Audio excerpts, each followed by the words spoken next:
Ayan po guys, good morning. Welcome to Mama Tess channel. Ayan, gumawa po tayo ng breakfast ng aking alaga. Ayan, ito po ay sausage sa toast bread.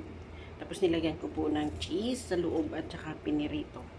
And then, yung side dish po niya ay ranch salad.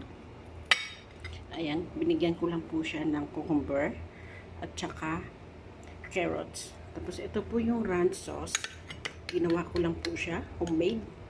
Lagyan ko po ng mint, salt and pepper, garlic powder, sour cream, and counting yogurt. Ayan po siya guys. Ayan, ito po yung breakfast ng aking alaga ngayon. Ayan. Kaya, magsaserve po tayo ng breakfast. Ayan. Magsaserve po tayo, lagyan po natin ng tray. Ayan po guys. Ayan. Kaya ito po yung breakfast ng aking mga alaga. Isang alaga ko lang to.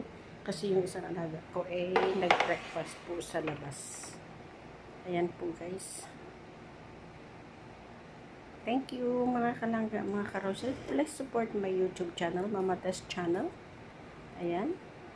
Para makakita pa po kayo ng new videos sa mga pagkain, ayan. Pero breakfast lang po itong ginawa ko ngayong umaga. Mga kalangga, mga karoshel. Thank you po. Bye!